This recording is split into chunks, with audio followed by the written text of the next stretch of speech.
Born September 13, 1860, John J. Blackjack Pershing was a member of Nebraska's Lincoln Lodge 19, the York Rite, Scottish Rite, and Shrine. He received the 33rd degree in 1930. Over the course of his illustrious military career, he led the United States forces in World War I and, in 1919, became General of the Armies, equaling a rank previously held only by George Washington.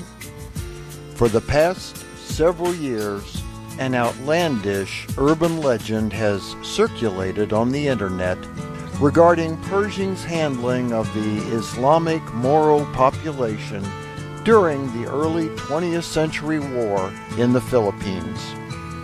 There is more than one version of the legend, but the gist of the story, completely untrue, claims Pershing rounded up 50 Muslim terrorists, executed 49 of them with bullets soaked in pig's blood, had them buried in a mass grave, and covered the bodies with pig entrails, barring them by an erroneous perception of Islamic law from entry into heaven.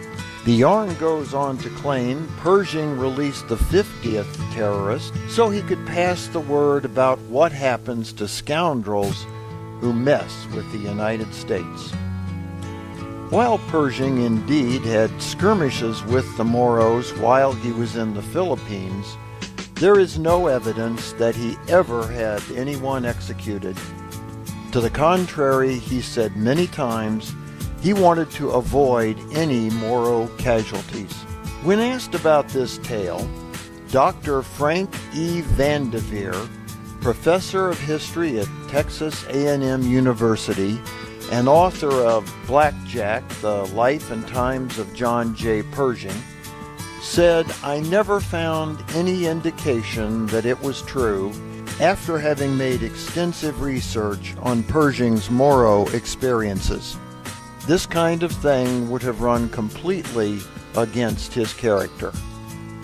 In addition, according to the American Muslim Association in North America, the notion that a Muslim would be denied entrance to heaven for touching a pig is ridiculous.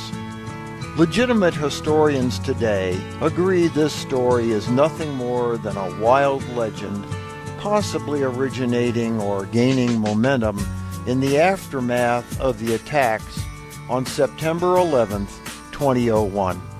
Pershing was certainly a strict disciplinarian, but he was neither impulsive nor cruel.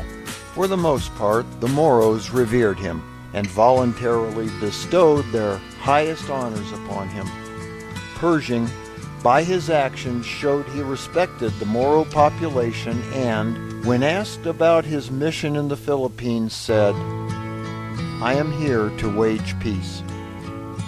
For the Whence Came You podcast, this is Steve Harrison with the Masonic Minute.